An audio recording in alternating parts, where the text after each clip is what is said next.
Okay, we're going to be live on YouTube here in a sec.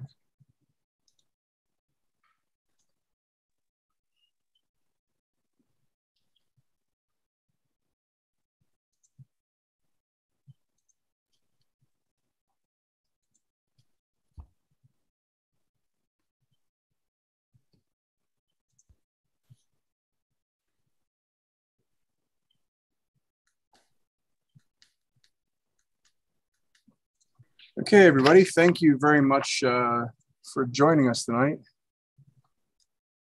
You can see our friend Agapios here is all the way on the other side of the planet in the beautiful island of Cyprus. He's going to show us live how he collects data and uses all his contraptions and devices to get perfectly clear images of the planets. I'm really excited to see. Actually, I'm interested in learning how to use the atmospheric dispersion corrector, because I bought one of these a year ago, and it's still sitting in the box. But anyway, to give you a little bit of background, Agapios is, if you don't know already, he's pretty well known throughout the global astroimaging community. Specifically, this guy, and he's very modest, but he's one of the best when it comes to revealing subtle planetary details on his images. And hopefully, if we have some time, you know, I know processing takes up quite a bit of time. Maybe he can key us in on his techniques. So tonight, he'll be using the planet Saturn as his target, and he'll give us a live demonstration of all, you know, what he does, how he uses the ADC, how he improves focus. Hopefully, it's not too low in the sky, but that's when the ADC comes in the most handy. So if anybody still has their video on, if you would just please turn it off so we can preserve some bandwidth, and make sure you're muted. And Agapios, whenever you're ready, take it away. Right. Well, first of all, thank you so much for having me. It's a real pleasure to be able to do this and, you know, share my my backyard here with you. Welcome to my backyard veranda in Cyprus. My name is Abios. Been doing planetary imaging for a few years now, and I absolutely love it. And I'm really keen on sharing what I've learned throughout throughout this journey with anybody who's interested, and hopefully inspire you to take up planetary imaging and give it a real shot. Because even though a lot of people say that, you know, the planets are a limited repertoire, they're actually really, really interesting. There's so many things happening on the planets all the time. They're never the same.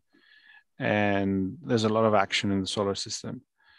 And today we have incredible tools and high quality telescopes and accessories and software at our disposal. And that can really help one get a lot out of the equipment. And hopefully after tonight, you feel a little bit more inspired and take up planetary imaging. And I'll be very happy to have anybody reach out and answer any questions you may have. And most of all, let's have some fun. So I'm here in Cyprus, which is an island at the eastern corner of the Mediterranean Sea. I like to say that Cyprus is an astronomer's paradise because the weather is pretty much perfect all of the time for doing this kind of thing. We have a very large number of clear nights. I mean, example given tonight, it's a beautiful night right now. It's about 20 degrees outside Celsius, so it's very comfortable. And we happen to get decent seeing often. Sometimes we get really good seeing.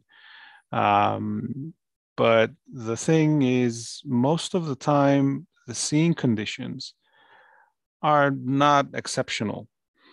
So I found that by using a specific method, as well as some tools like the ADC, for example, but specifically by using a particular method, you can take advantage of even the slightest bit of improved conditions and produce really good quality images.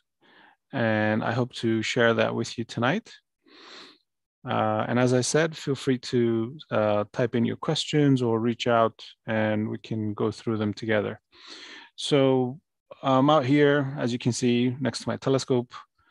So my main instrument is the C9¼ Schmidt-Cassegrain, which is a very popular planetary telescope. You don't need to go too far to find reviews praising this instrument for its sharpness and its resolution. And I can say it's true. It's an instrument that has an incredible, first of all, form factor, compact, large aperture, really capable, and very easy to live with. You can mount it on any equatorial mount, even the simplest AQ5 with a clock drive would suffice. And you can really push it into giving you very high resolution views and images. And I've been really lucky. I've had 2 of these so far, and this one especially is excellent. My previous one was really good, but the one I'm on now is truly superb. When conditions are right, one can see exceptional details on the planets. And it's on your typical German equatorial mount.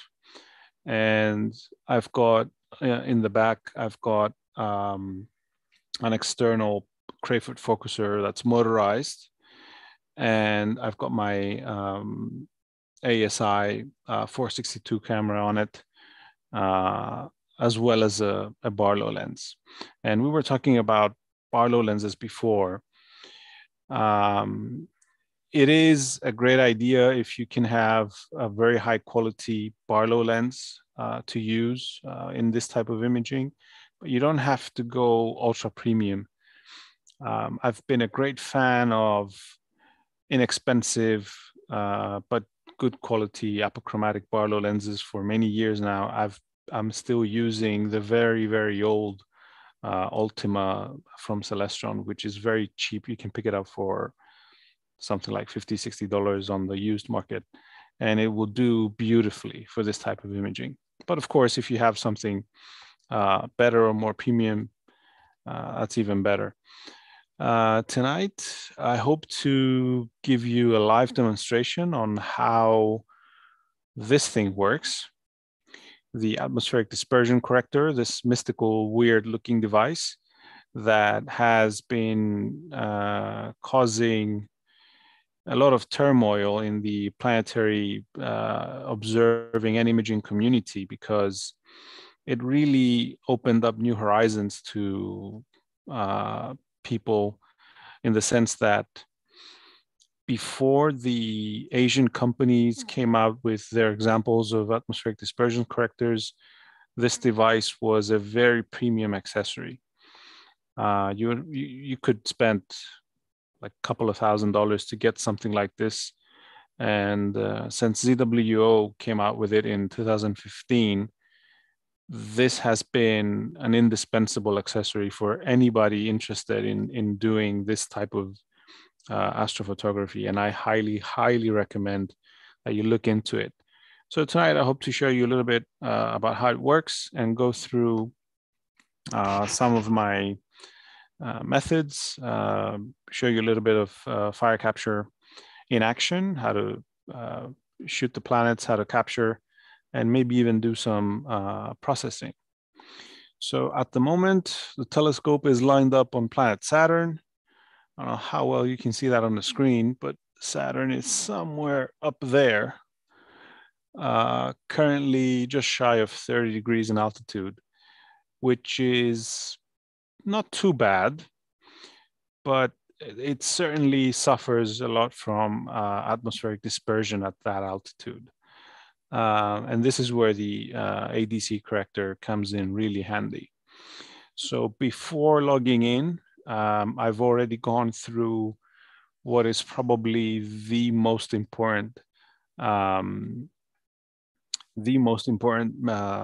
routine you need to adopt when you're using your telescope, and that is collimation. I've already done that, and it's something that I told this to Lou the other day. If you're playing a musical instrument, you need to know how to tune it before you play, and it's the same with a telescope. It's a tunable instrument, and you need to know how to properly tune the optics of your telescope to have it perform to its maximum possible resolution. So there's all kinds of methods on how to do it. But today, as I've often said, there's incredible software that can help you get really precise collimation, and I'm using one of that. I've used MetaGuide just before logging in to get probably as good as collimation as I can get for tonight, given the conditions. So the telescope is ready. It's been outside for maybe 6 or 7 hours now. And again, this is something that's also really important when it comes to getting the best out of your telescope, is allowing it to equalize to the ambient temperature. My telescope lives outside. It's always outside in a plastic shed, lives under a waterproof cover. So it's always close to the ambient temperature. But again, I always allow it a good amount of time to have it equalize before I go into using it and collimating it and trying to get images from it. And this is really important if you have your telescope indoors, if you store it indoors, especially during the winter. If you're in a heated house and you take your telescope outside in the cold, it's going to take time for that instrument to equalize. Same thing happens in the summer, but again, in the winter, it's far more important. But here in Cyprus, actually, we have more of an issue in the summer because during the day, it can get really hot. During the summer, it's not too strange for us to get more than 40 degrees Celsius. I don't know what that is in Fahrenheit, but it can get really, really hot. So it could take a few hours after sunset before the telescope can actually equalize to the ambient temperature. But now it's 2:45 in the morning, so the telescope has been out for a while. It's properly cooled, and hopefully we can take a peek and see what's going on with Saturn. So I'm going to share my screen.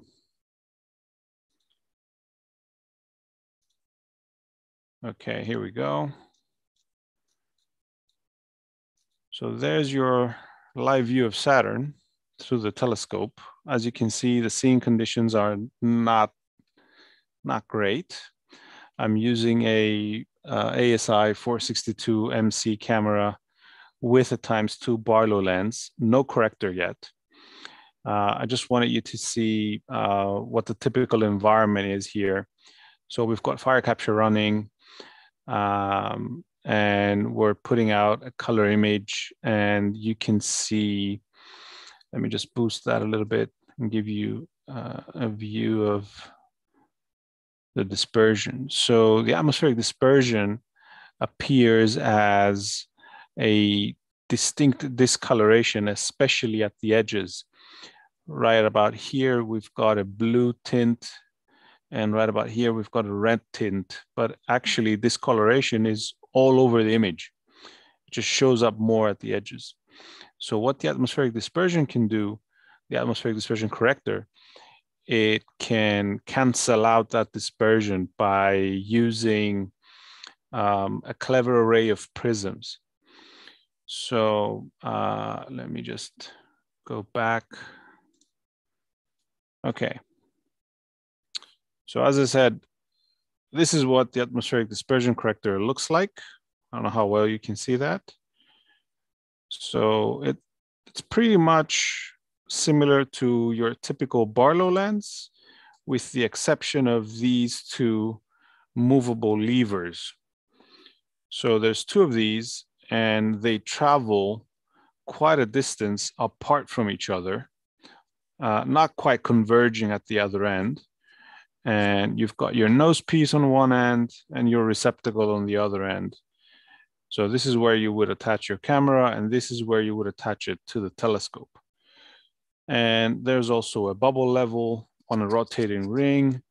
And I can see how this can be quite confusing to somebody who's just now come across this device, but it's actually pretty straightforward. So these levers right here, each one is connected to a prism. And these prisms are a little bit triangular shaped, and they're joined together on their flat sides. And they're set at opposite angles to one another. So what you want to do is adjust those two prisms in relation to one another, and also both of them in relation to the horizon. So the way this works is, let me see if I can show it to you on the screen. First thing you want to do is look at these channels that the levers run in. So 1 and 2. So these channels have a common path. So at some point around the barrel, they have a common path, which is about 2 finger widths. So this common path has a center point. And what you want to do at first is you want to identify where that center point is and set both levers at that point. So for my ADC, that's where that is, right there. And next, you want to set your rotating ring at the same orientation. So basically line all of those together, but have these two levers at the central point of the common path of the channels. So once that's aligned, next thing you want to do is you want to set that in your telescope and match the orientation of the levers with the horizon. I don't know how clear that was. It's almost 3 in the morning, forgive me. But the idea is to find the center point of the common path, line it up with the bubble level, and put it in your telescope, lining up the whole assembly with the horizon. So it's pretty straightforward if you're using a Schmidt-Cassegrain or a refractor. It's a little bit complicated if you're using a reflector. There's a little bit of an offset, but that's the idea. So this thing goes in your telescope, and then what you would do is you start to spread these levers at equal distances to each other apart from the central point. So as you're spreading them, depending on how high the planet is and what your exact optical train configuration is, you're going to come to a point where you've achieved proper correction. And when you're looking through the telescope, or if you're looking at the live feed coming from your camera, the effect is obvious. So you get an immediate improvement at the sharpness and clarity of your image. Dispersion is completely gone, a lot of details that you can see. So it works beautifully. And the trick with this is you need to remember that as your telescope is tracking the night sky, the relationship between your optical tube assembly and the ADC and the horizon will change depending on how long it's been. So what you need to do is, as time goes on, you need to reset these levers. And this is why these channels are so extended, because you can leave the thing in and you can just grab both of these and adjust them equidistantly as time goes on and maintain correction. So that's the whole idea. behind using the atmospheric dispersion corrector. And this thing really, really works. It works beautifully.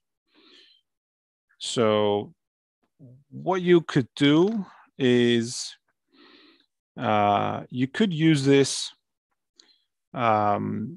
first. So you would have your telescope, then the ADC, then your Barlow lens, then your camera. But it's more widely considered to be more effective if the ADC is placed between the Barlow lens and your camera. And here's where you want to be a little bit careful. Depending on what type of Barlow lens you're using, this can add a lot of focal length. So for this telescope, I was typically shooting at f/22, f/23 with my Barlow lens and camera. With this in between, I shot up to f/37 or something. So I had to get a little bit creative to drop my focal length down to where I wanted it to be. But if you're using a telecentric Barlow lens, such as the PowerMates or something similar, you don't need to worry about the additional distance, because telecentric Barlow lens don't add any focal length with increased distance. But if you're using something that's more mainstream, then you may have some issue with additional focal length that you need to counter. So this is what the ADC looks like, and this is what I had to come up with to get it to work the way I wanted to on my telescope. So I hope you can see this well. So here's the camera. Here's the main part of the atmospheric dispersion corrector. And somewhere in there, I have the optical element from a Barlow lens tucked in, and it's pressed almost all the way to the front where the ADC prisms are, which is giving me the least amount of additional focal length. And I also have a couple other things here. I've got a rotator and a few other things and a couple of spacers to get me to the exact distance that I want to be. So I struggled a little bit to until I got this going the way I wanted it to. But it's been really effective, and it's given me really good results. I'd like to say that this accessory has played the most crucial role for the quality of my images, because the past few years, the planets were always round about the 30-degree altitude point from Cyprus, which is not ideal. And using this, I've been able to get really sharp images. Whereas before, without the atmospheric dispersion corrector, you have to fight with dispersion and discoloration, which you can do in software. You can address it a little bit in Registax and AutoStacker, but not to the extent of using an actual corrector. Okay, so let's go back in Fire Capture, see what's going on. Okay, so now, as I said before, we don't have a dispersion corrector in the optical train. It's just the camera and the Barlow lens. And let me try and focus it.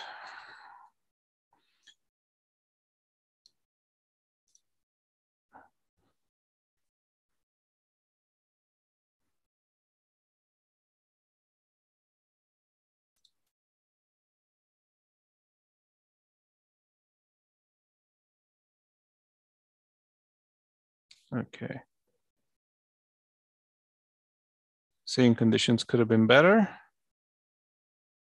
but hey, we'll take what we can get.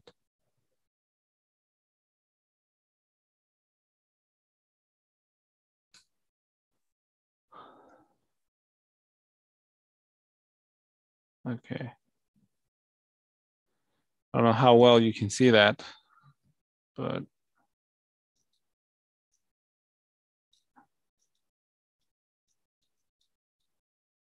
okay.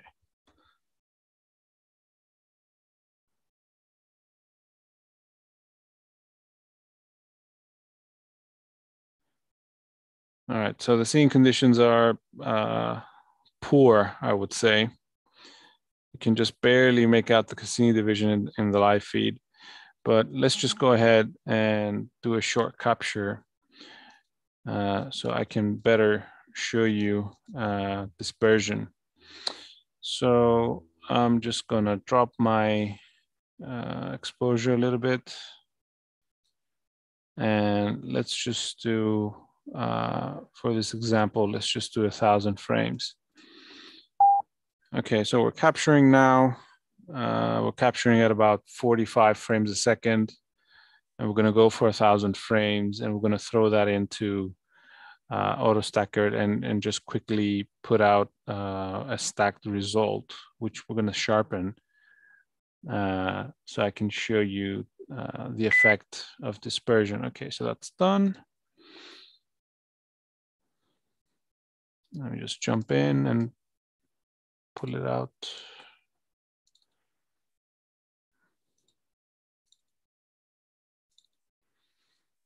Okay.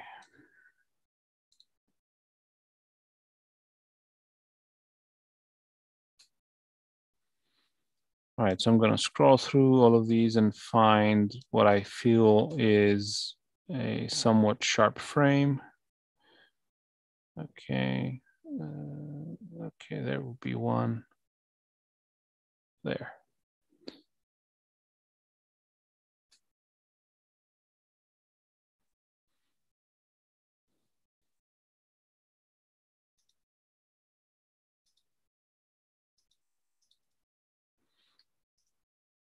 So I'm just going to put a few alignment points on this.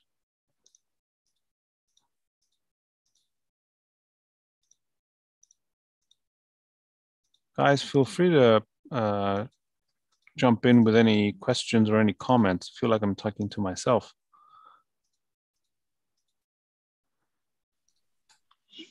Right now, I think we only see fire capture. Should we be seeing your auto stacker? Oh, sorry. Sorry. What's going on?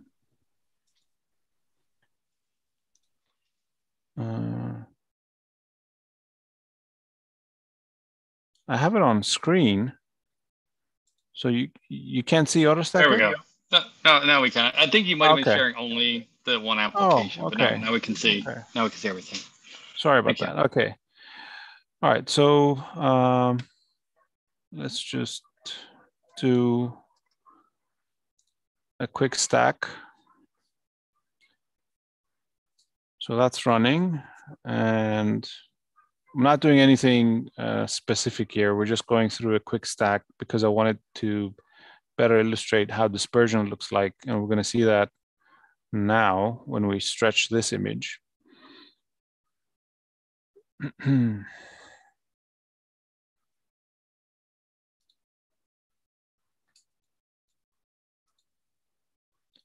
Okay.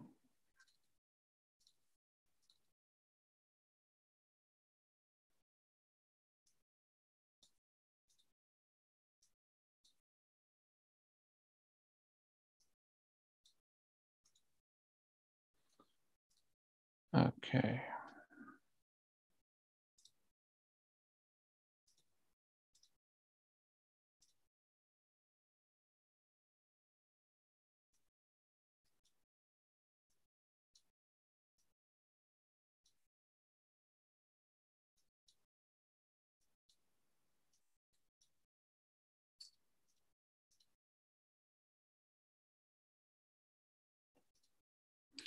Okay, so the seeing conditions are terrible, I would say. Not getting any details there. But anyway, so dispersion would show up here and here at the edges of the planet as a distinct blue and red hue, which is actually covering the entire surface of the planet, but is more evident at the edges. So I don't know why we can't see it here, but going back, let's go ahead and switch to the camera with the dispersion corrector and go go through tuning it. Excuse me while I switch cameras.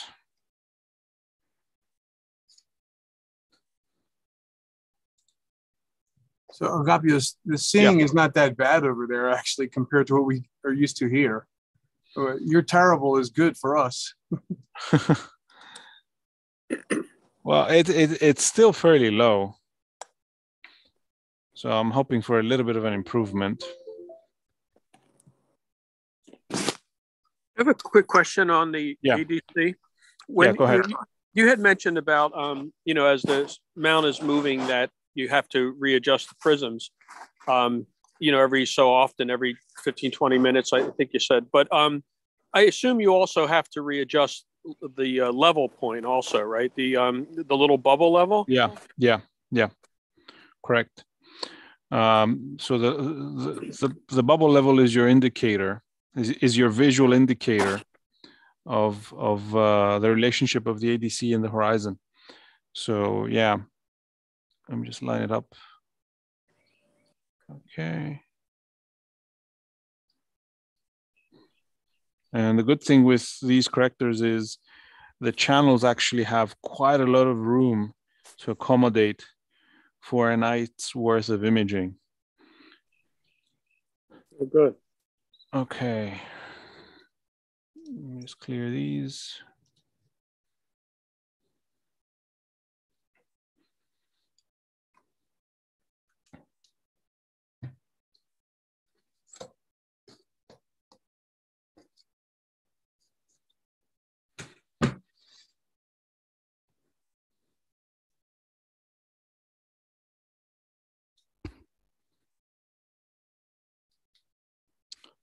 Okay, so we've switched cameras now.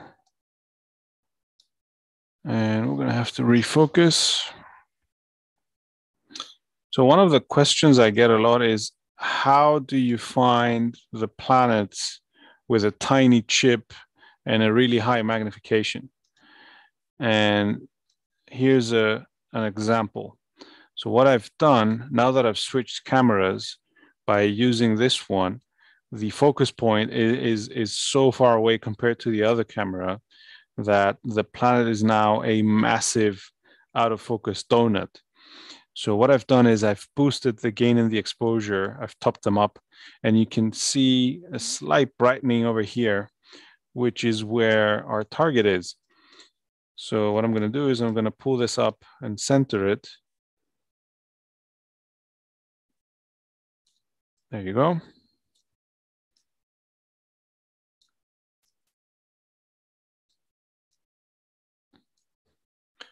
And as I'm adjusting the focus, it gets brighter and brighter, as you know. And there it is.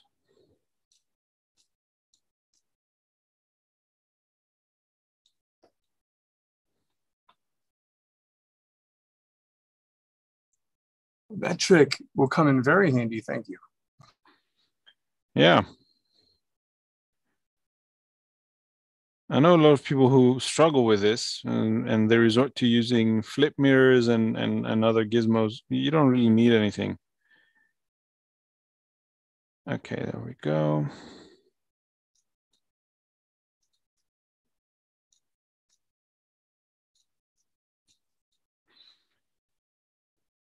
Okay, so this is where the rotator comes in handy. I just undo these screws and twist the whole assembly.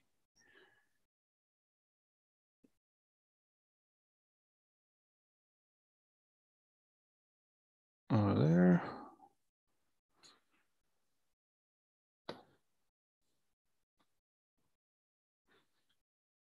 Okay, so I think you can see there's some discoloration now over there on the edges. Okay.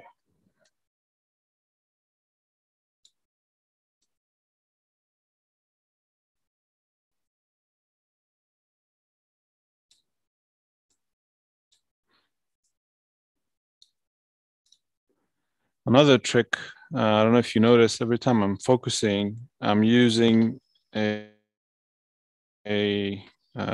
tool in fire capture called auto align, which is basically an on-the-fly alignment of the frames being read out by the camera.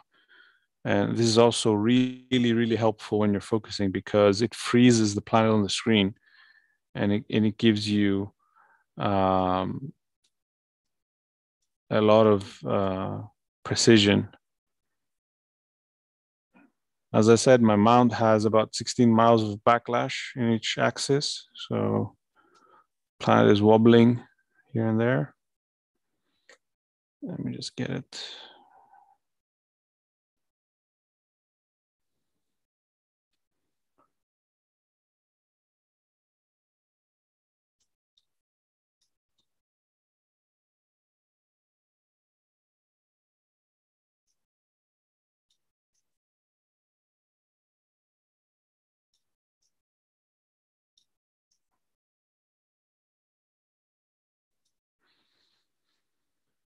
Okay, so what I'm going to do is I'm just going to choose a smaller region of interest. So now we're only reading that smaller central part of the sensor. And I'm going to click on this key here, auto align. And now the incoming frames are aligned to each other with precision. So now when I'm touching the focuser, the planet is not shifting around. So I can use this to gauge my focus. And I'm using the Cassini division as my reference point for focusing. And that's where it shows up.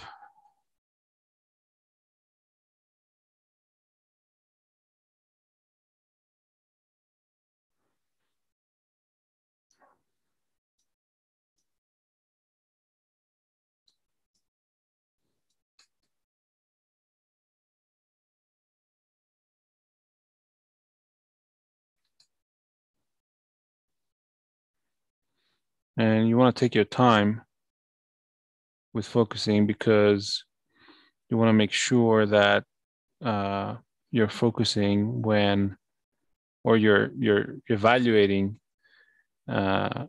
when you have slightly better conditions. So I think that's about it.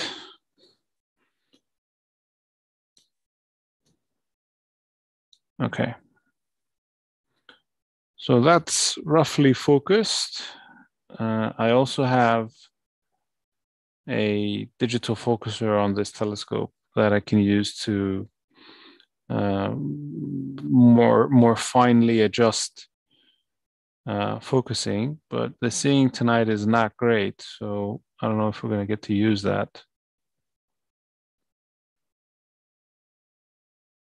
Oh, there we go. Okay.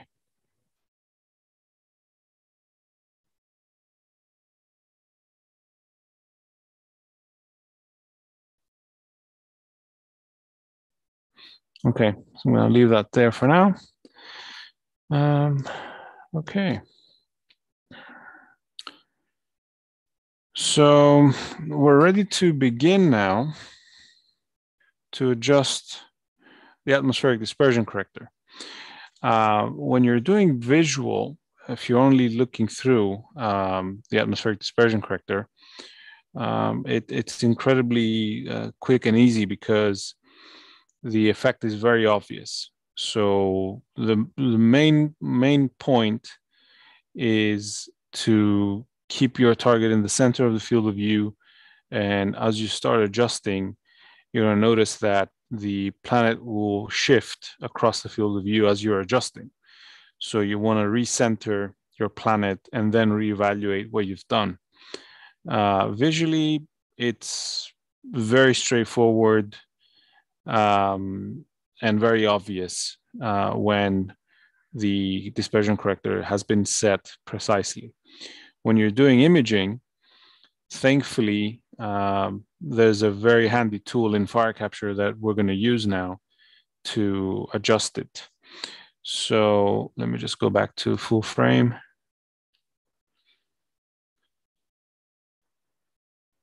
We're going to use the reticle to center the planet, first of all, in our field of view. There we go. And here's the tool, the ADC tool. So we're going to enable that. And immediately you're going to notice you get this window up here with these two overlapping circles, blue and red. And the trick here is to adjust the levers until those two circles overlap as best as possible. So what we're going to do is we're going to center the planet and begin adjusting. I don't know if you can see me working on the telescope.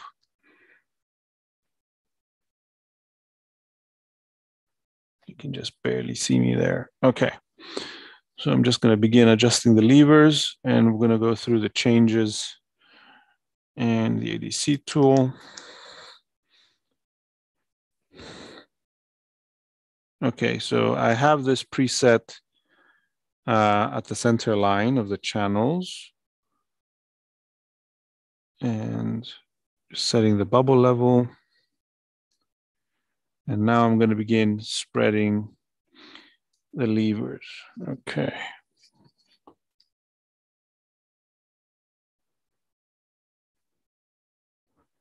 So I've just gone one stage each way. I'm going to recenter my planet and see how that has affected it. And the key here is you want to recenter every time you're doing any adjustments. Okay, so it's done a little bit of work. Give it a bit more. And you always want to be adjusting equidistantly. So one stage up, one stage down, 2 stages up, 2 stages down, and so on. And recenter.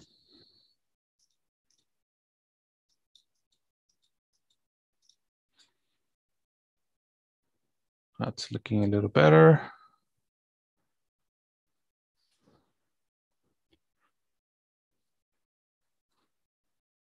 Let's just go 2.5.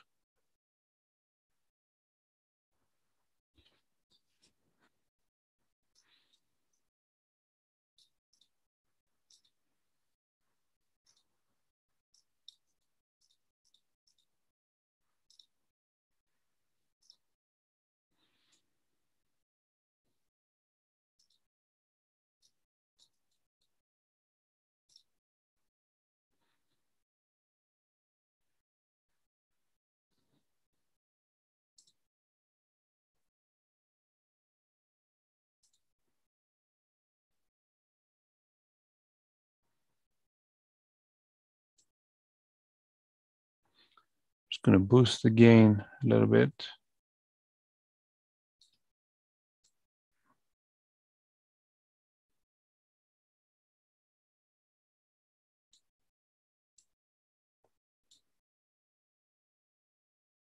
Okay, so that, I think that's looking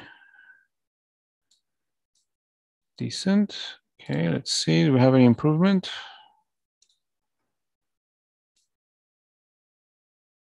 Oh, yes, okay.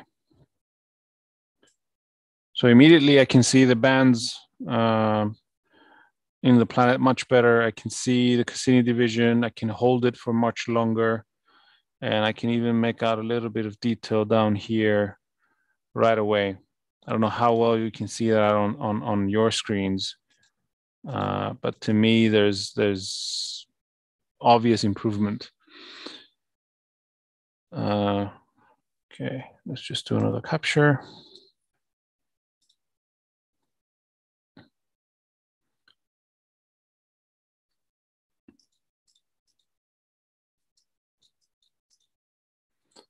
And you can make out the shadow of the planet on the rings here.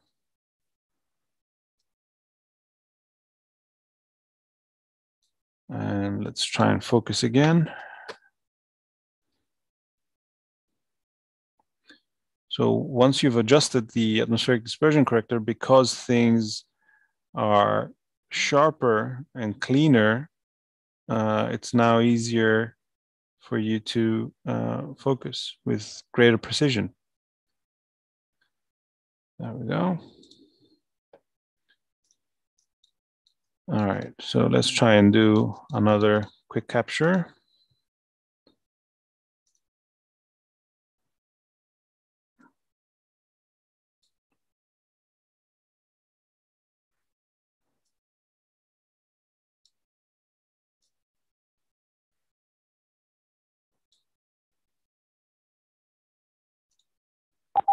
Okay, we're just going to do a 1 minute quick capture. We're shooting at about 100 frames per second. And we're going to go through that and see what we got. So obviously, as time goes on and the planet is climbing higher up in the sky, we should get better images, and we're also going to need to readjust the atmospheric dispersion corrector. Now, I typically do this every about 20 minutes, 30 minutes. That's when I would pause my captures and readjust the ADC and my focus, because obviously focus changes as well. Okay, so we're coming up at the end. We're going to pick up about 6,000 frames for this 1 minute capture. And we're going to throw that in to AutoStacker and see what's what.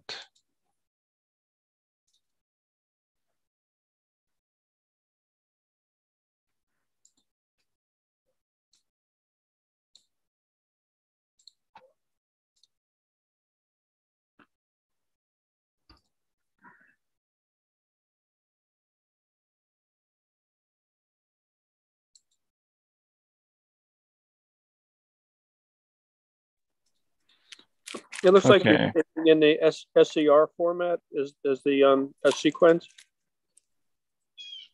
Sorry, come again? It looked like you were saving them in the SER. Yeah, that's right. Format. Yeah, Okay. that's right. Okay, so here's our, oh, sorry, that's not it.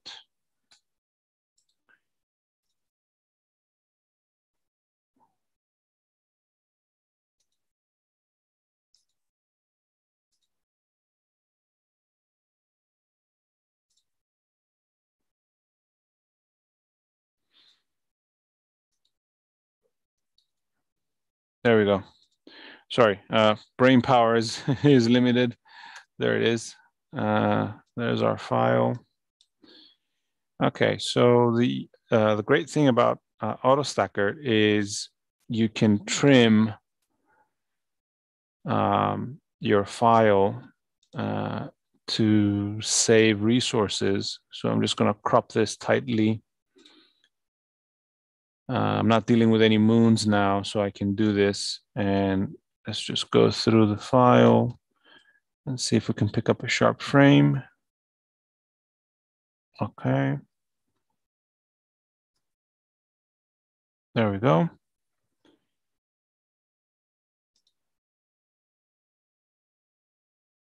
And let's go through that.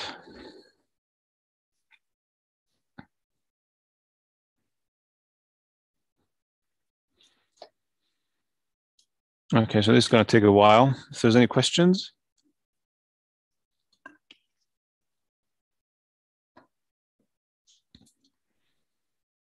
Actually, Rob, there was one question about using the ADC with a mono camera. Can you tell us a little bit about that? So it is useful to have an ADC even if you're using a mono camera. And the way you would set it is, I know a lot of guys who they keep a color camera just for adjusting the ADC, or you can do it visually. But it will still benefit you even if you're using a mono camera. And actually, dispersion correctors have been tested to be effective even when the planets are relatively high, even up to 60, 70 degrees, there's still dispersion visible. The camera will pick it up. So even at that altitude, you can still use one. Okay. So if you want to adjust it and all you have is a mono camera, you're going to have to do that visually. The ADC tool won't help you there. Or you can just keep a color camera, any inexpensive color would do, just for using the ADC tool, just for adjusting it. And so you adjust it and you just swap out the camera to the mono and go ahead and do your imaging.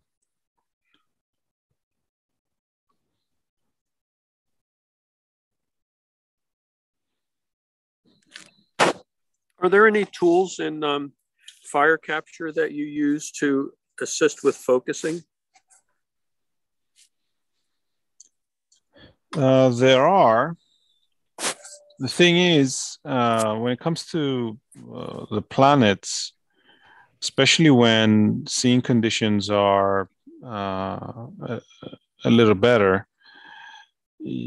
I find that your eye is a much better judge of good conditions than any tool. Just by using this this auto align trick that I showed before, where you have the planet frozen on the screen and it's not wobbling around, your eye and your brain can coordinate with your hand as you're adjusting the focus, and you can really nail it down to really good focus, as long as seeing conditions are good.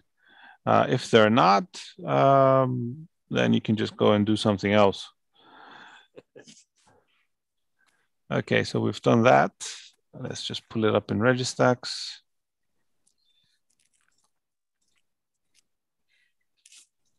There we go. So this is just a 25% selection of the better of those 6,000 frames that we got. Okay.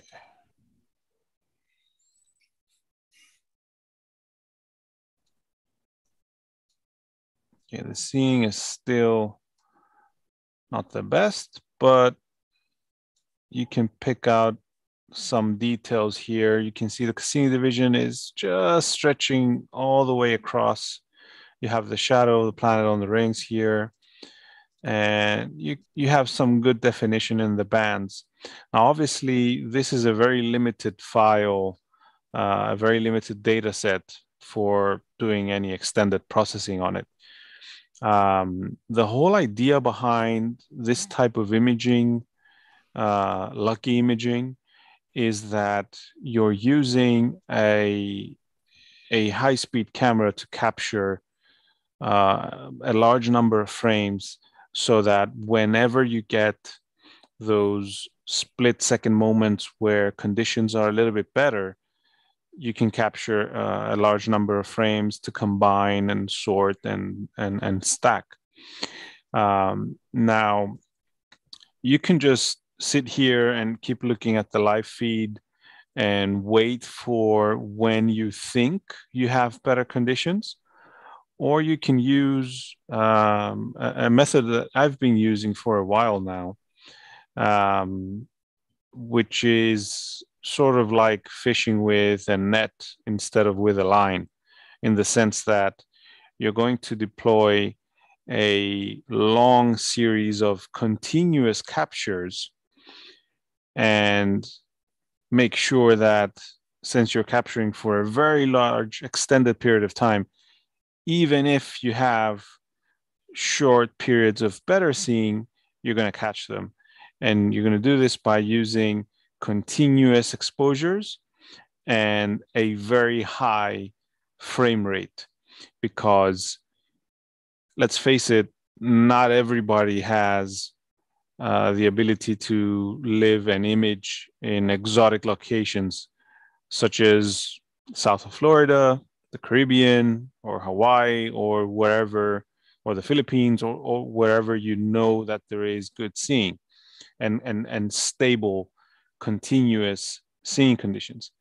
Most of us live in urban areas where the seeing is just average or poor.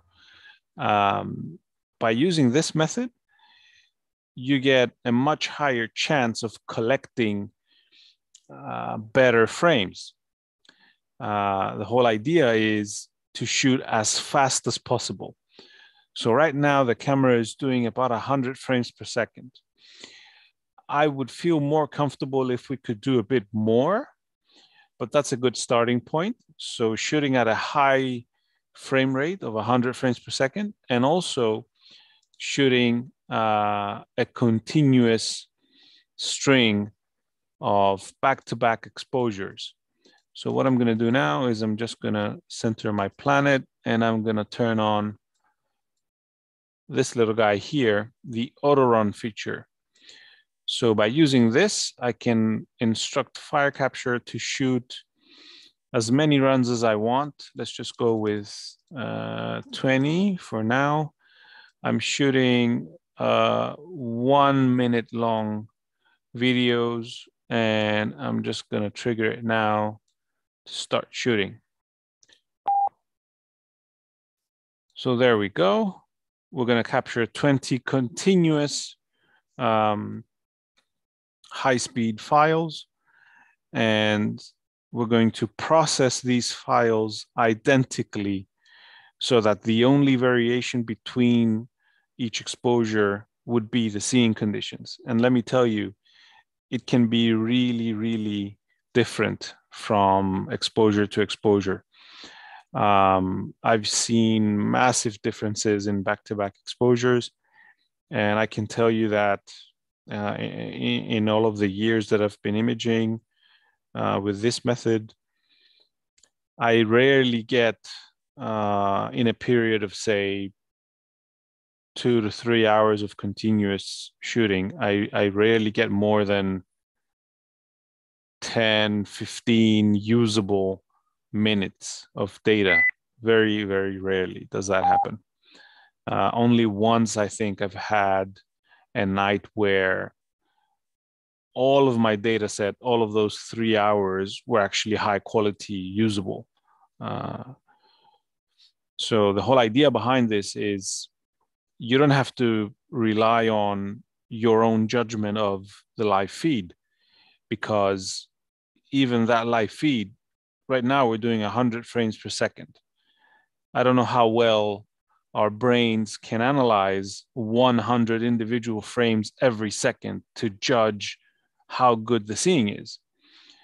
But there are good frames. They're hiding in there. And with this method, you can pluck them out and combine them and use them and produce the best possible image of the night. And this is the method that I've been using. That's a very rough description of it, but this is the whole idea behind the methodology of my imaging. And it's been successful. For me, at least, I feel like it's the best way to make sure that I'm getting the best that the night has to offer. Having said that, all of this would mean nothing if seeing conditions are not good, if the telescope isn't collimated, if the telescope is not equalized, if you haven't done all of that homework beforehand to make sure that you're ready to go, and when good conditions come, you can collect them and produce a nice final image. So this is going now. We're doing about 100 frames per second. We've done about 3 now. And at the end of this run, if you bear with me, we're going to process them identically and see what kind of variations there is, and analyze and isolate some of the better files and combine those and produce a final image.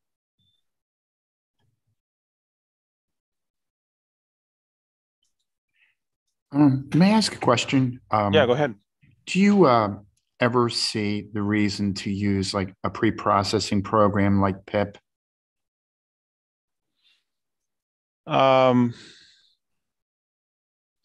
It depends. I've used PIP mostly for displaying video samples of my seeing conditions, but it's not part of my processing regime.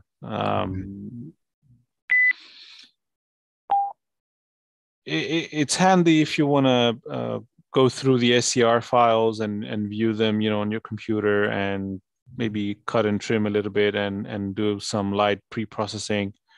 It's really handy when you're doing solar imaging, lunar imaging, that sort of thing. It can come in handy.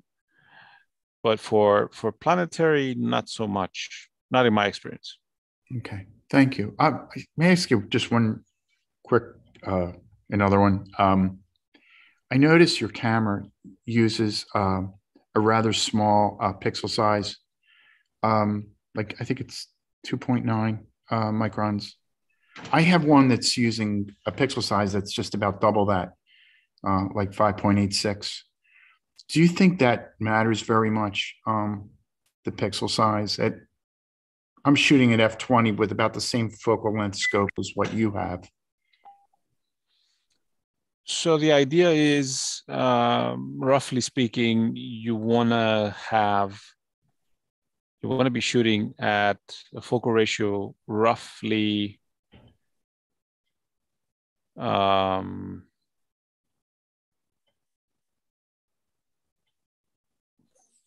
times that of the pixel size, very roughly, very roughly speaking. 4 to 5 times. So for your 575 camera, 5.75 micron pixel camera, I would feel comfortable shooting anywhere between f20 and f25. Okay. For these cameras, for the 3.75 micron camera that I'm using now, the 224, right. I've been successful shooting between f18 and f22, 23. Right. Okay. And for the other one, the 462, that one has even smaller pixels, 2.9.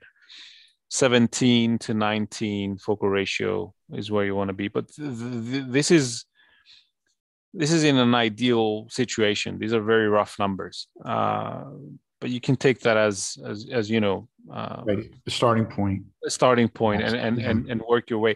I find that seeing conditions play a much greater role than any of these concerns. It's much more critical that you get good conditions, even if you're a little bit off in your numbers, in your resolution, in your sampling. Seeing would be even more critical. Okay. Well, thank you. I have a question as well. A friend of mine has in his backyard in a rural location, a dome. And so he can just walk out, take a look at the sky, see what the seeing looks like. And he's told me that if the seeing isn't any good, he just packs up and goes, for planetary another night. Do you have that philosophy as well? Or do you think that there's always a chance to get some good data, no matter how bad it looks to your eye? If you're not doing this, what we're doing now, you can never know. Okay. So there's those little needles in the haystack. On any night, you could get some good frames. I've been out at times when predictions were stellar and I got garbage, and I've been out random nights with no exceptional predictions, and I've gotten exceptional results. Mm-hmm. If you're not there at the telescope, looking through the telescope or imaging, you can never know. Yeah. And seeing is so how do I put this? It's so geographically specific, if I'm making any sense. I did this experiment once with another friend of mine. He was about 20 kilometers north of me, and we were shooting at the same time. and you know, the weather models that we use here, they don't really have all that resolution to differentiate between the two of us. So we were shooting at the exact same time, and my best seeing and his best seeing of the night were about half an hour apart.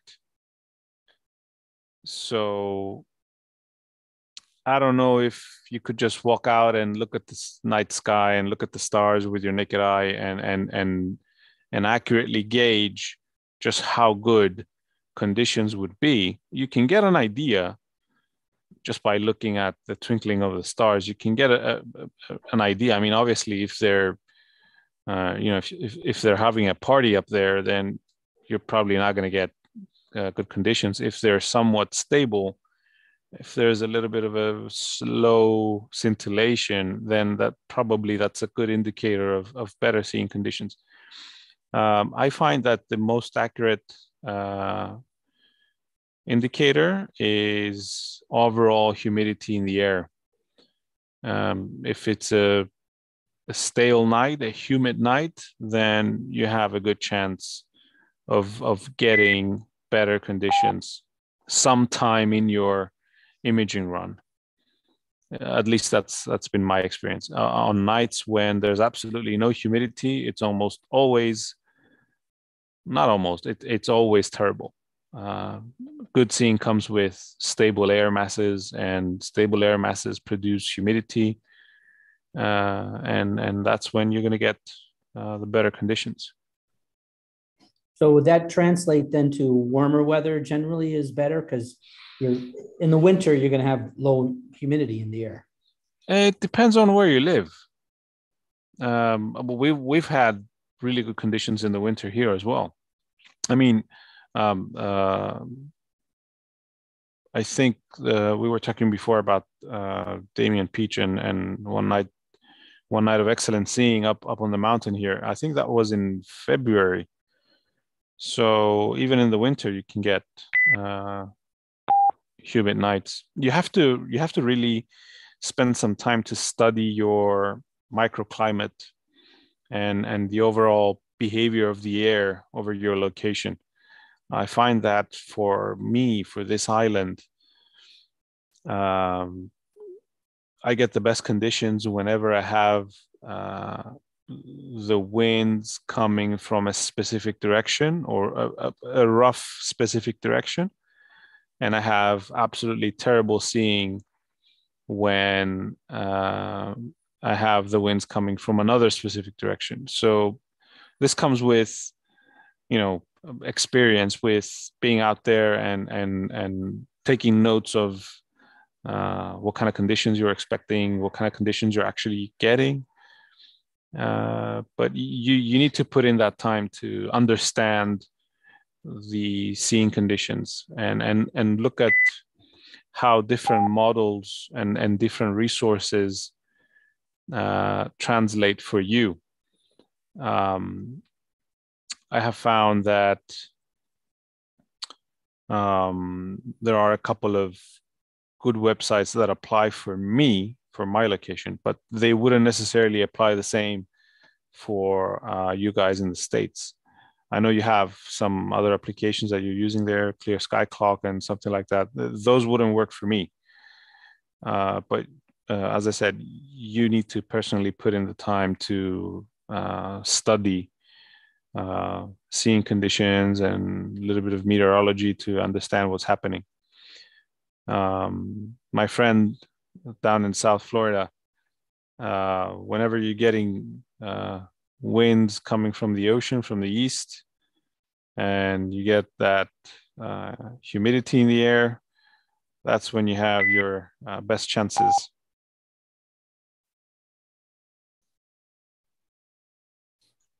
Yeah, I have a question about exposure. I see you've got the histogram at about 50%. Yeah. And I was wondering how you set your gain and exposure time. My main idea is to balance the two, gain and exposure, to get to a high frame rate and a roughly 50% histogram, because I don't know how well you can see that. The histogram is bouncing quite a bit. So a lot of people recommend that you shoot with a histogram roughly up to 70, 75%. For me, that's too close to clipping, because I get a lot of unstable seeing very often.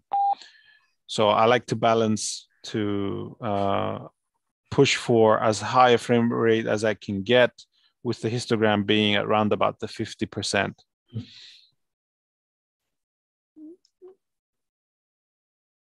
I don't go for specific values of gain and exposure. I don't know if that answers your question. Okay, you set the exposure for the frame rate and then the gain to get your histogram? Yeah. Okay, thank you. I have a related question. Yeah, go ahead. So with the gain, do you see issues or much of a degradation with image quality due to noise when you're pushing the gain kind of high? Or does it average out basically because you're averaging so many frames? There you go.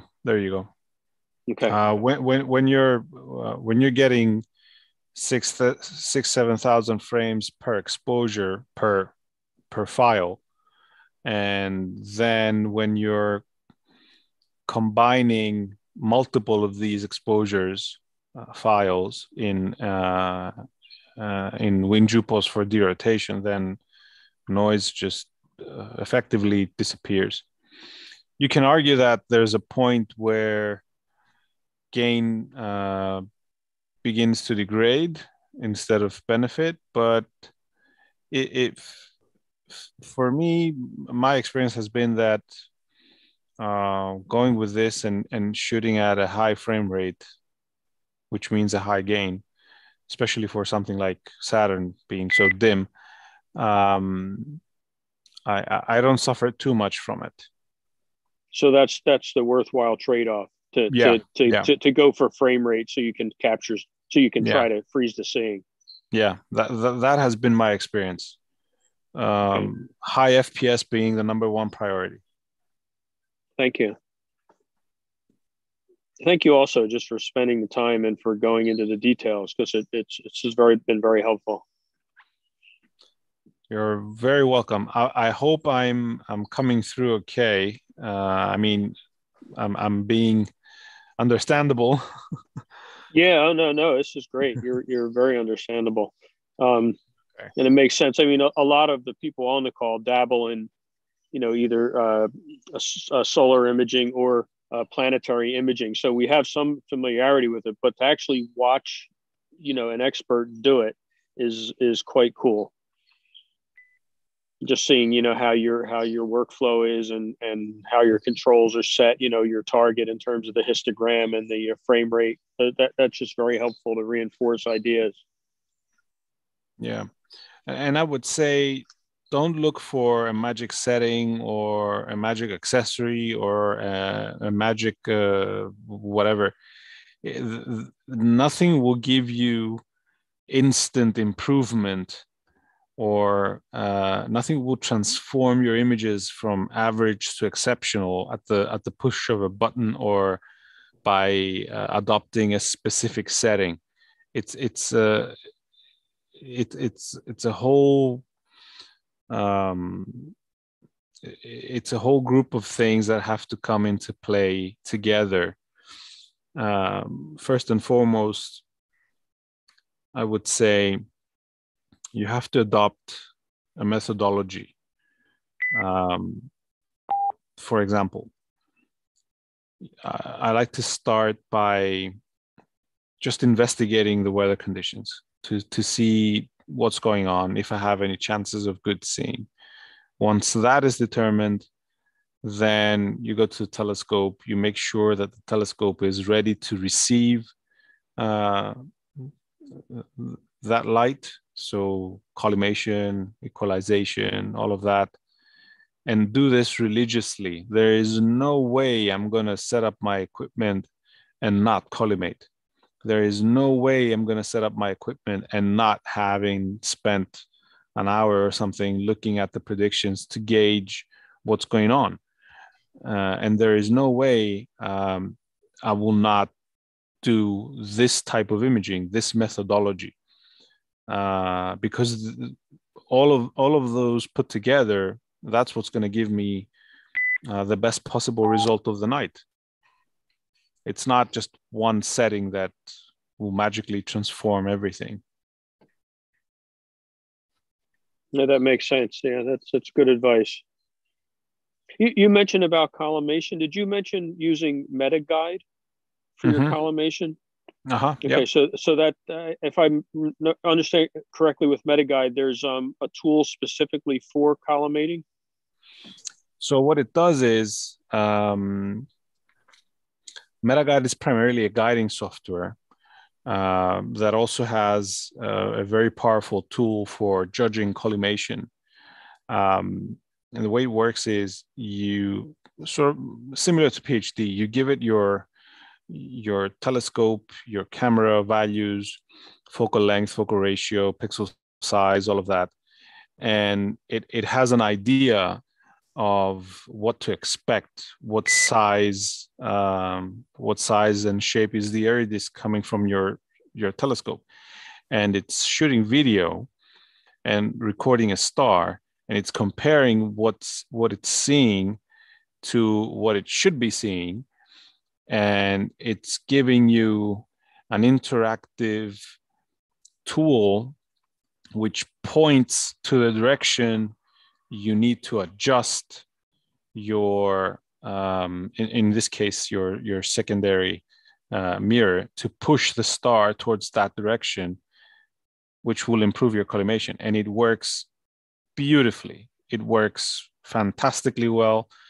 I've struggled for a very long time with collimation, with just with understanding the idea and how it works and how adjustments work and what they do. And I've spent night after night after night messing with my telescope and not really knowing what I was doing. And at 4 a.m, it's really difficult to realize what you're doing. And MetaGuide has been a huge game changer for me, because in a matter of 10 minutes, 15 minutes, I can have perfect collimation. And I mean perfect. And I use that every time. Even if I'm shooting back to back, night after night, even if I don't move the telescope. I mean, in my case, the telescope is stored. It's on I have it on a dolly type mount, so it's always assembled. And I just push it into a plastic shed, so it doesn't get disassembled. I don't transport it anywhere. It's always assembled. But even so, I always check collimation, and I always need to adjust it, even a little bit. So I highly, highly recommend that you look into it and you adopt it as a tool in your tool set. Thank you. Do you also sort of, as a sanity check or as a double check, star test after MetaGuide, or you just have such good experience with MetaGuide that you trust it at this point? I do trust it, but just out of curiosity, I do star test as well, and it's always I can always see the improvement after using MetaGuide. Yeah. I do one before and one after, and I can always see the improvement. Excellent. I'll definitely check that out. Yeah, you absolutely highly recommend it. Do you have any opinion about Tribotanov masks? What is that? There's supposedly you can collimate with a Tribotanov mask. It's a kind of Botanov mask that. Oh yeah. Oh, okay. Yeah, I got you. Haven't had to use one. I've been using MetaGuide since 2010, so I don't have any experience with them, with these masks. Use whatever works for you as long as you collimate every time. Thanks. Okay, so now, as you can see, I've pulled in all of those files. We've got 21 files, and I'm going to instruct AutoStacker to process them identically for sorting. Let's just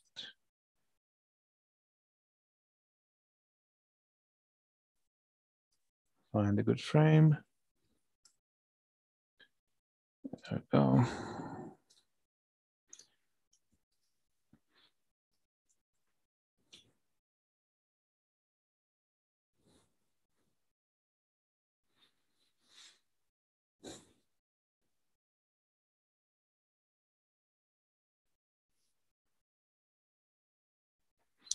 Okay, so I'd like to take a minute and talk a little bit about the quality graph here on AutoStacker. It's really important that you understand what this graph is telling you. And the graph is made up of three things. In the background, you have the grid, the purple grid. And the grid has to do with time and quality. So on the left-hand side, you have the beginning of the file. And on the right-hand side, you have the ending of the file.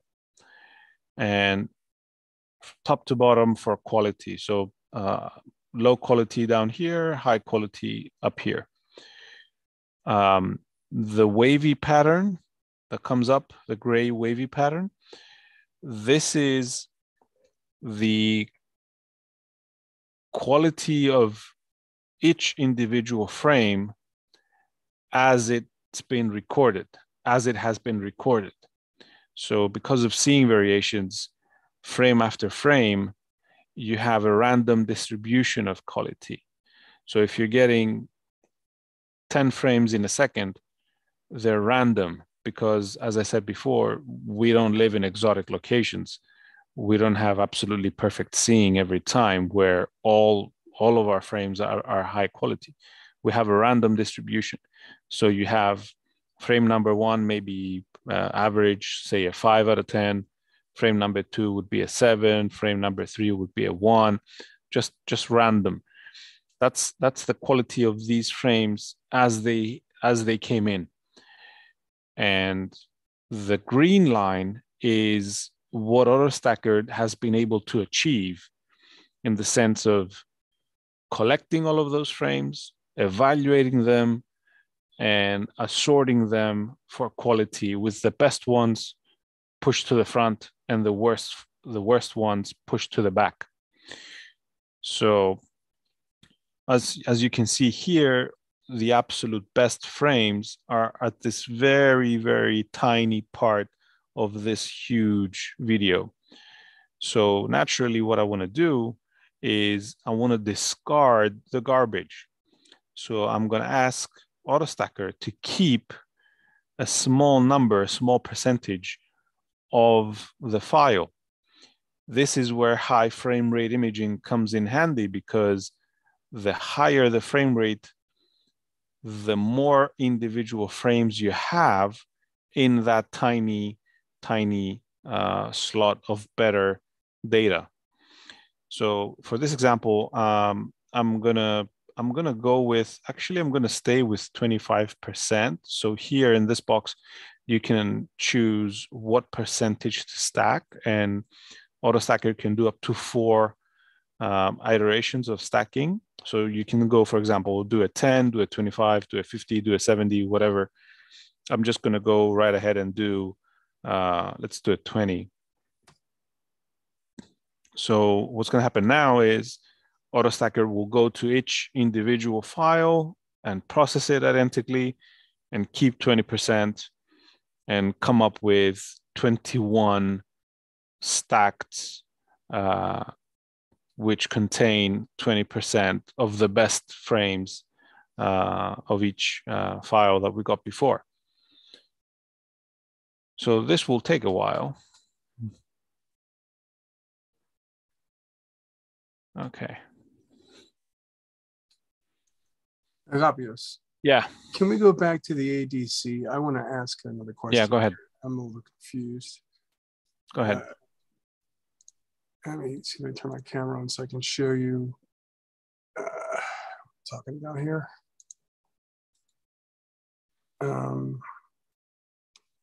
Some reason my computer is not cooperating with me.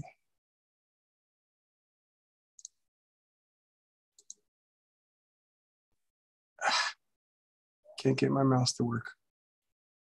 It's always something.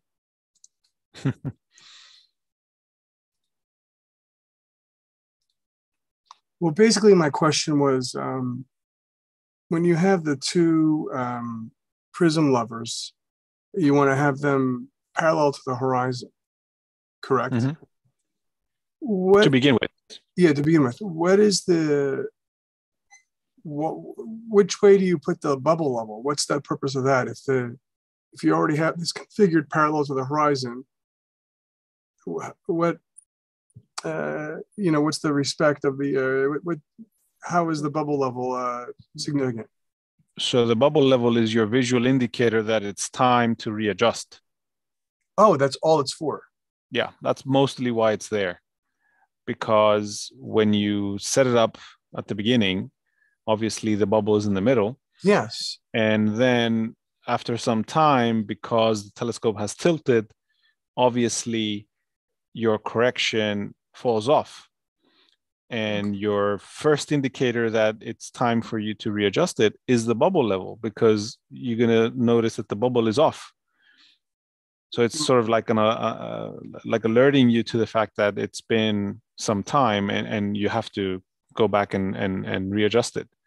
And what you would do then is you're going to reset the bubble level first so that you're back at level. And then you're going to pick up both of those levers together and push them up together to the same separation as they were before to maintain your correction. So that's the whole idea behind it. Okay, so you were right. It seemed kind of daunting at first, but now a couple of explanations, and I think we should get the hang of this pretty quickly. Thank you.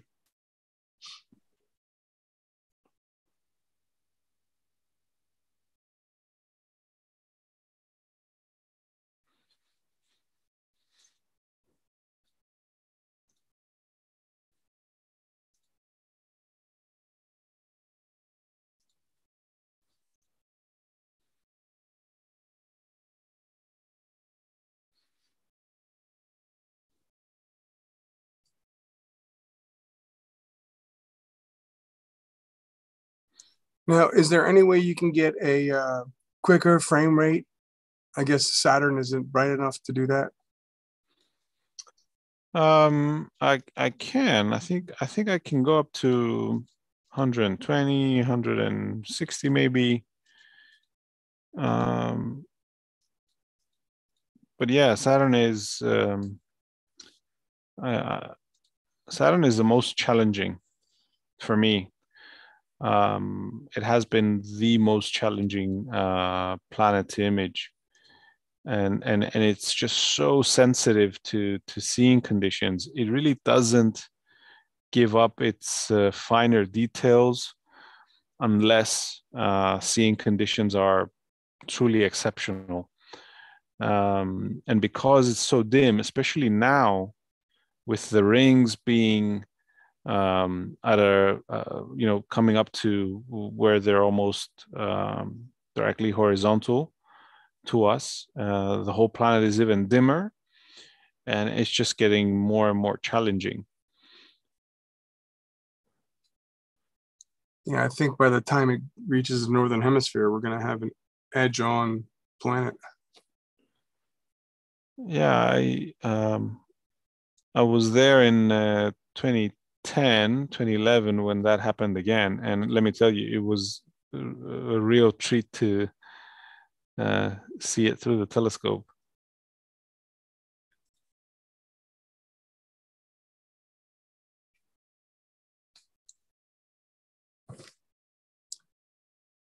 Looks like maybe the scene might be getting slightly better. Yeah, because we've gained elevation as well. Okay.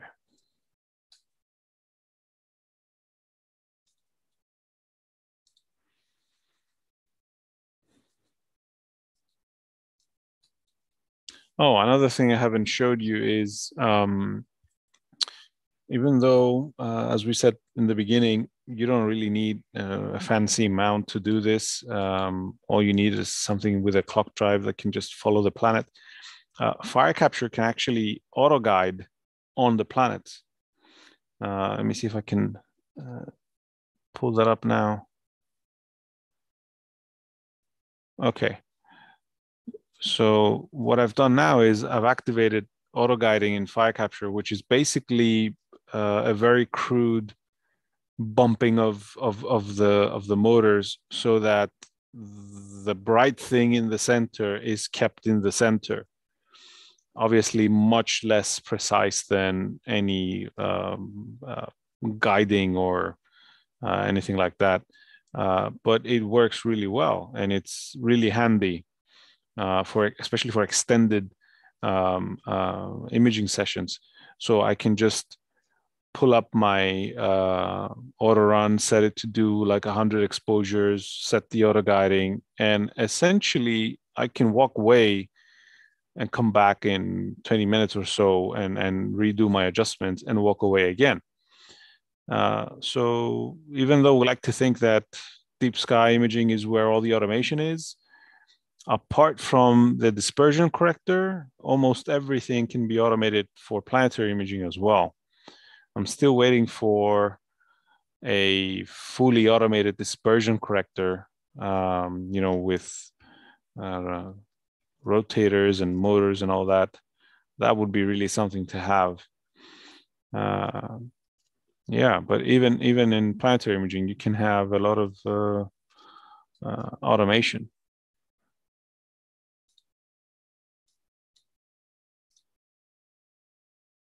Okay, let's just do another one. So how do you determine then which one of when you look through the frames, you just do this manually? So what's going to happen when AutoStacker is done, it's just going to create a folder with, in this case, 21 individual stacks. What you want to do at that point is obviously sharpen those stacks. We're going to use Registacks to do that. In Registacks, the key is to use the exact same sharpening settings and apply that to each file, so that again, the only difference between each file would be the seeing conditions. What's going to happen then is you're going to end up with a folder with 20 individually processed and sharpened images. And then all you need to do is just visually flip through them and sort of gauge where the better conditions are. And it sounds simplistic, but it's the best way to do it. And I just write down on a piece of paper which ones are the better ones, the sharper ones. And then I pluck those out and combine them in WinJupos, which is essentially, best way to put it is stacking the stacks to create the final high signal to noise ratio image. So yeah, I can see the seeing is better now. Quite a bit better, I could say. So hopefully something good comes out of this session. Let's see what AutoStacker is doing. About halfway there. Okay. What other requirements would you suggest for the computer that you use?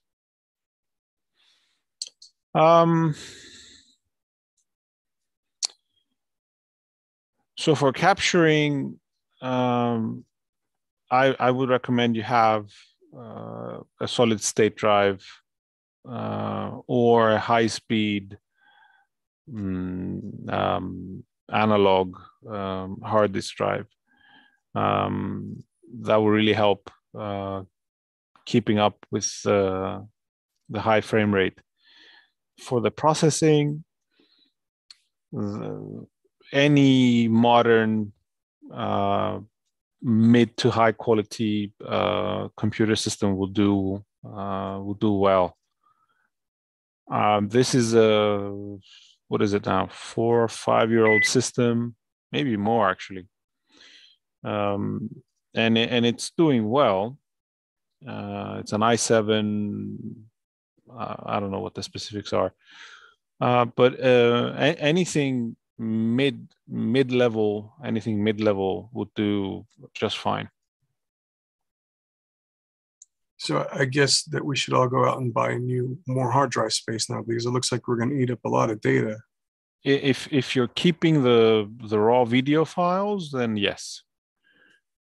If you don't, if you're like me, not really. I keep the stacks. I don't keep the raw video files. Obviously, before I discard them, I evaluate them for. In the case of Jupiter, for example, I participate in a professional amateur collaboration project where we use software to scan for impacts on Jupiter. So after I evaluate the data for that, I almost always discard the raw files. But if you want to keep them, then you're going to be buying a lot of hard drives. I can end up with at least 200 gigabytes a night, at least. I just found a Seagate USB-C drive for $150. It's 8 terabytes. How many? 8? Eight. It was, the same drive was available 3 years ago for $99. I wish I would have bought more, but storage has gone up recently. Sorry, did you say 8 terabytes? 8. Yeah. For $99. Yeah, terabytes, right? It was 2 years ago. That's very good. Not anymore, though. I think it was 150. Even at 150, that's still really good for now, 8 terabytes. What I'm curious is, I use a really cheap Celeron computer to run my observatory. I'm used to doing deep sky imaging, and I don't know if I'm able to get away with that. I might have to get a new PC out there. You may get away with capturing, not so much with processing. Right. Well, processing, I have a PC inside the house, but okay. We have to evaluate. I mean, I think how you're doing this, you're evaluating this on the fly. Mm-hmm. I have to transfer the data back and forth.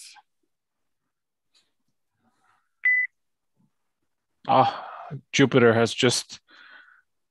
Oh, we can see it from here. Popped up behind the neighbor's house. Should be, there it is. Right over my head. You can see it? Yeah, you can see it. Oh, cool. Should we try? Why not? Okay.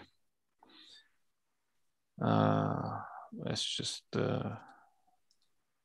stop this.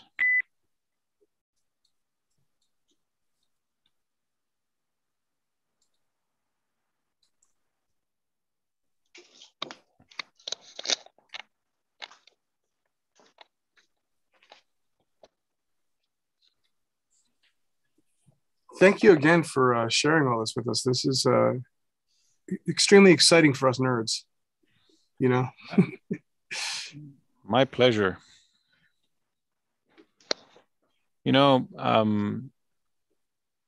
I find that there's probably one in every 100 astronomers who wants to do or who's really into planetary imaging.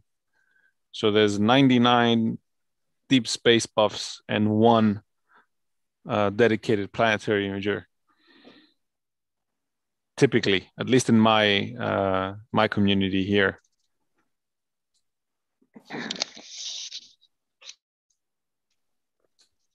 Agapios. Yeah. Yeah, Nelson here. In the dark. Question about the gizmo. I'm sorry, I forget the name of the term. It requires a Barlow lens, and it requires orientation vertically. Does this say that the seeing conditions that are degraded by burbling from convection can be filtered out in some way by I don't know the term to use, but is it like an up-down refraction that can be filtered out? Yeah, so the dispersion is vertical. So when I see a twinkling, it's mostly vertical. Yeah. And this is two prisms placed side to side with perhaps an air gap in between that rectifies that. They're wedge shaped, so roughly triangular shaped, round prisms. Yeah. And they're installed back to back on their flat sides. Right, it's like a two Herschel wedges back to back, right? Yeah, sort of like that. Yeah.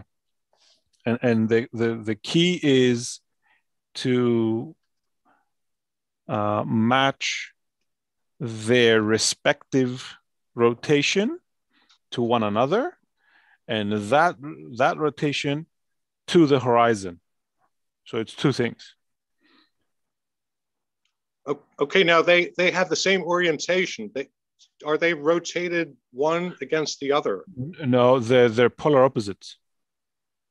They're always the same, 180 degrees. Okay. Yeah. Why do you need a Barlow though? I'm just wondering. No, you need that for imaging. Oh, okay. All right. Not for the corrector. You need that for the imaging part. Okay, I got it. Thanks a lot. It's not really convection currents that you're correcting for. It's like how light diffracts when it goes from air to water. It's really correcting for that transition from space through the Earth's atmosphere, correct? Yeah. So that's why you need to orient it with respect to that plane of the atmosphere, because that's basically it's sort of doing the reverse of what the atmosphere did to the light. It's just undoing it. There's a really, really good resource if you want to look into the specifics. Go to Martin Lewis has this very in-depth analysis of dispersion and the way correctors work. Martin Lewis's website is something like Sky Inspector .co.uk, something like that. He's done a beautiful write-up on the dispersion as an effect, as well as the mechanics and the operation of the ADC. Highly recommend that you look into that. I can probably send you the link a bit later on.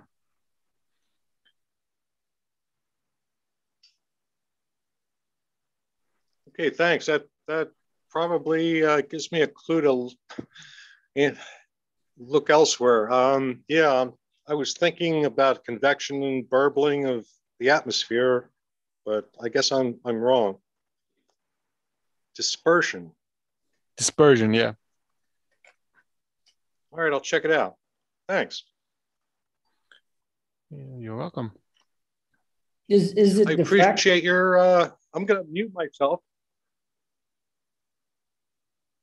Is it, I'm thinking of the term diffraction. Is diffraction apply to what's going on here? Is that equivalent to dispersion?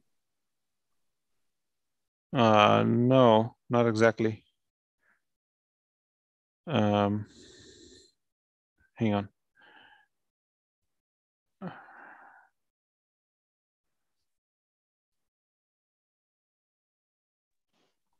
You want to think of it more as refraction, not diffraction.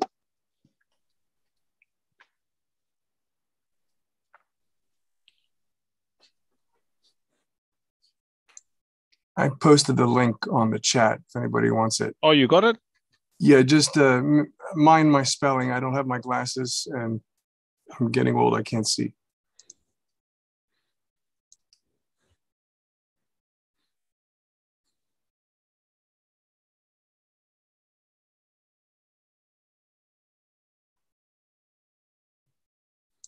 You said skyinspector.co.uk. Yeah, something like that. Yeah. Yep. Yeah.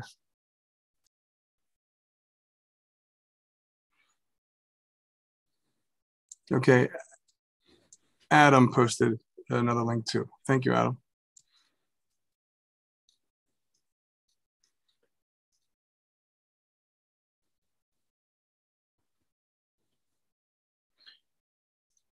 Okay. Oh, wow. The red spot's transiting. Yep.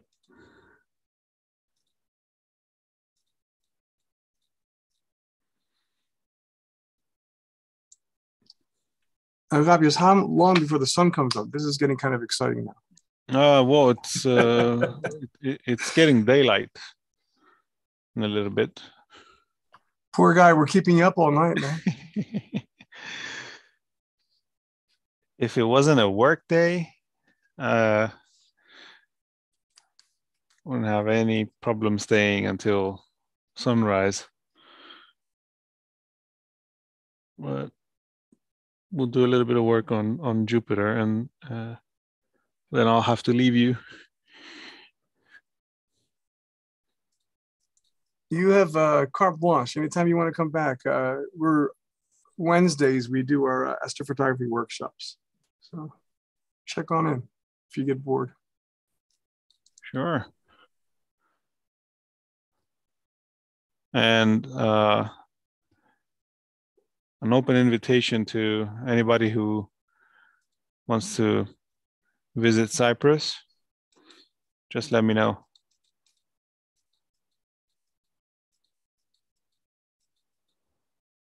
Okay. That would be my wife.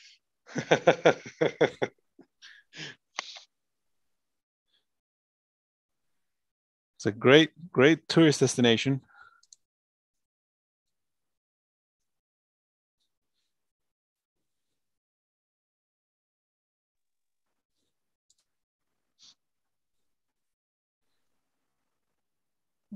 Here we go.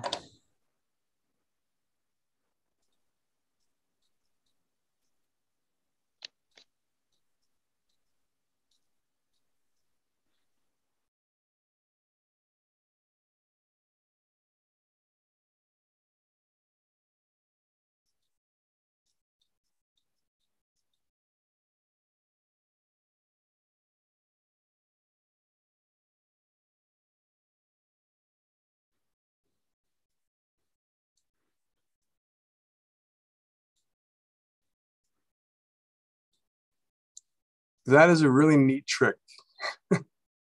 What? The way you found the planet, I've never used that technique before. Thanks for sharing that. I'm definitely going to use that. It only makes sense. Yes, it does.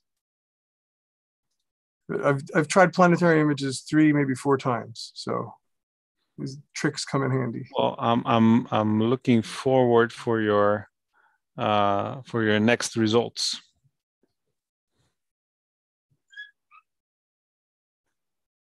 Okay, so that's done.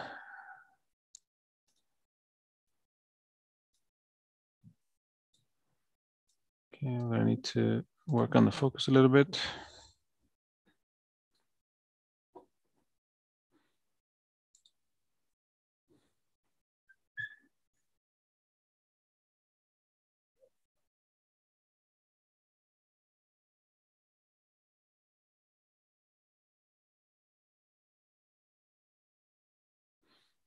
It's right over the neighbor's roof, so seeing is a little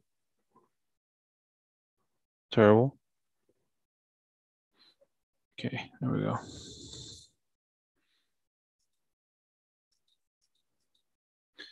Well, I can make out the red spot.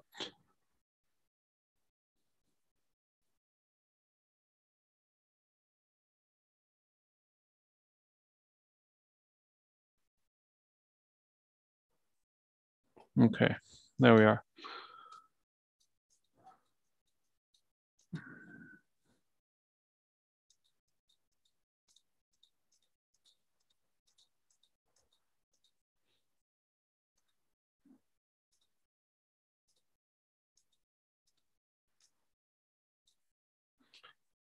Okay, let's just do a quick capture on Jupiter.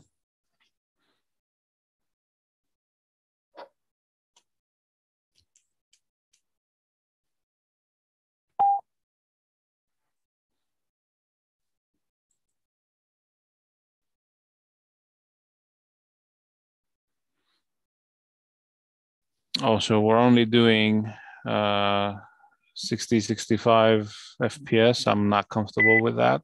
So let me just, yeah,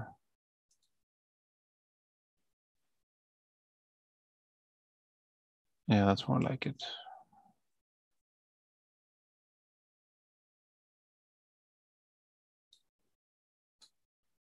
About 200, okay.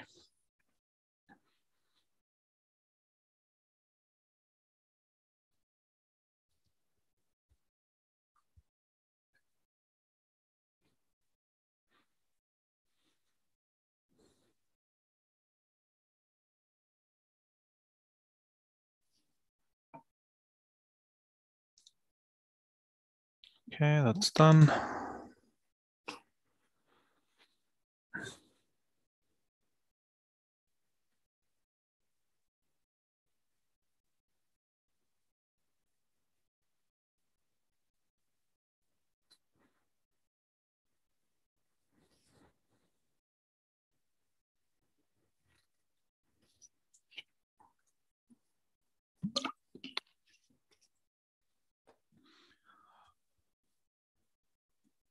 Yeah, the sky is definitely turning blue.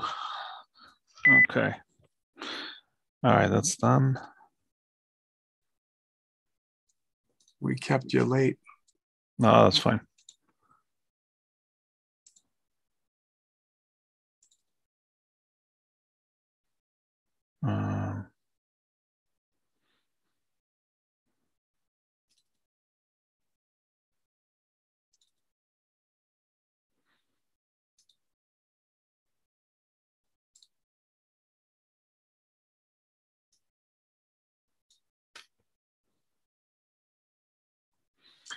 Yeah, no, the seeing is not good.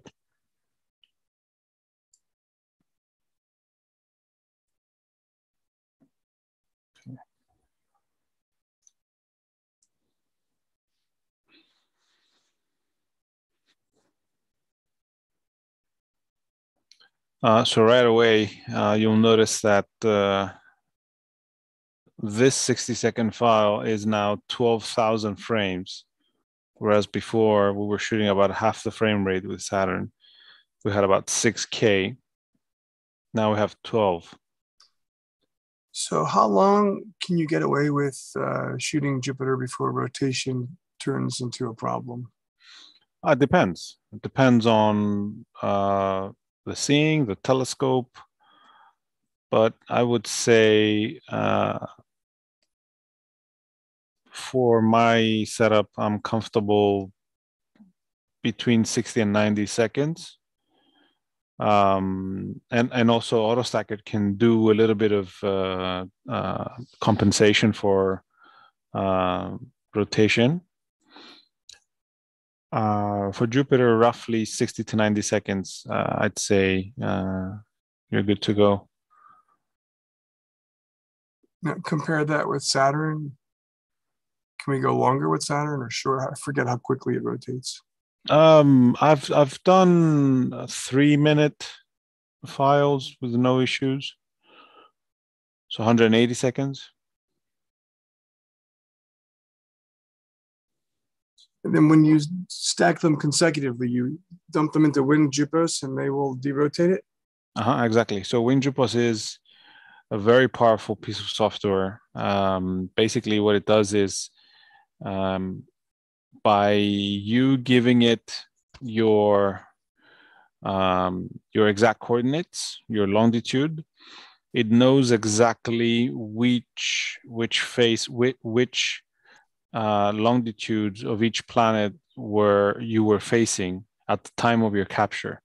And it's really crucial that you set fire capture so that it's recording and naming the files using the WinJupos file system, so that so for each capture that you do in fire capture, you get some metadata that's built into the file, and WinJupos will read that off and automatically pull in all the information it needs, specifically time, and what it does is it sort of maps the features in your images to a model of the planet, and basically the whole concept of derotation, to put it very simply, is sort of canceling the rotation effect of the planet by stacking your individual stacks. So you can combine many minutes worth of consecutive data and produce a final image that will have information for up to 30, maybe even 40 minutes worth of consecutive captures on the planet into one image, which that one image would be the center point in the timeline in your capture. Oh, interesting. So then all around the edges will be clear with that. Yeah, the longer you go, the more you can see some effect on the edges, but for all intents and purposes, it works beautifully.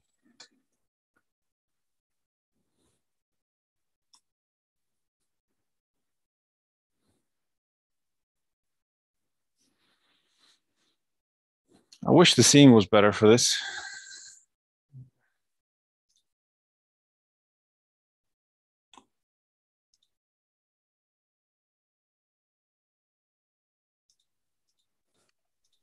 I guess you're back to being low in the sky, right? So Jupiter just came over the house.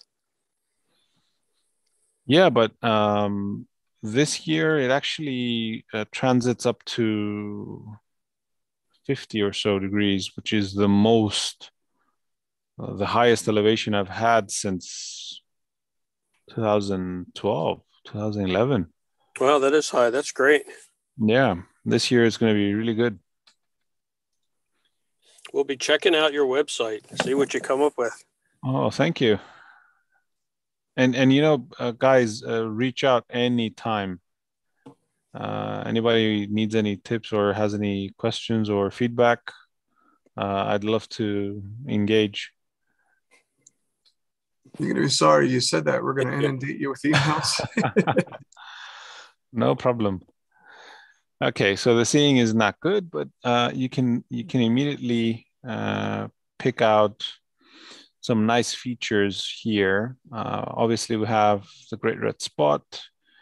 You can see some variation in the color in the GRS. You can see the clear path just above it. You can see 1, 2, 3 structures in the in this turbulent wake, as it's called, the area just next to the Great Red Spot. You can see a bright feature here in the North Equatorial band. The South Equatorial band is almost completely blended with the center point here. Yeah, so not completely unusable, but obviously not the best possible. So yeah.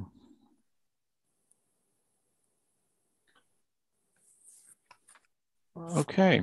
So Very cool. If anybody has any final questions, We should probably let you go to sleep.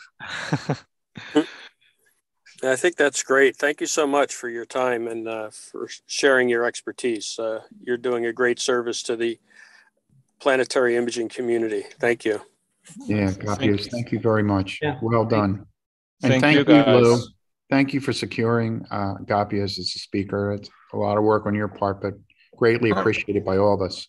Not really. Agapius did all the work. I just sat here Thank you. and watched. Well, thank you anyway, Lou. It's my pleasure. I'm glad that I got a chance to bump into him a couple weeks ago. But yeah, Agapius, anytime you want to join us for our workshops, where we start at 7:30 Eastern time, 2:30 a.m. your time on Wednesdays. Now we were doing once a month, but we were talking about doing this on a regular weekly basis. And I think maybe in the future, if you wouldn't mind coming back and discussing maybe WinJupus a little more in detail. Yeah, more of the processing side. So here's what we're going to do. So it's obviously very early in the planetary season.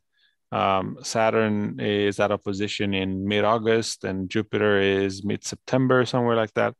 So I'd love to come back and do another session, maybe where we just talk about the processing side, or another live capture like this one. And Mars is coming up this year. The opposition is in December. December 8th. And this year Mars will be directly equatorially placed, so we'll be able to see directly down the equator of Mars. So we're going to get both northern and southern hemisphere equally seen equally. So it will be very interesting.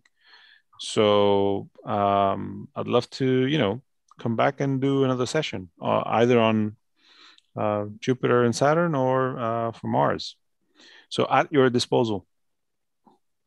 And if you're ever in the, thank you so much. If you're ever in the Philadelphia area, be sure to look us up also. Well, absolutely, yeah. We'll get you some good Philly cheesesteaks. I'd love to. Much appreciated. Thank you. You don't want to send the guy to the cardiologist. You guys have been great, great group. I love the vibe. Had a great time. Thank you so much. Thank you very much. Good night. Good night. That feels good night. Thanks again, bud. Thank you very much. I'm just getting used to fire capture, and so your information was very helpful. Thank you. Anytime. All right, guys, I'm going to stop recording the session. See you guys. Good night, everybody. Good night. Right. Oops.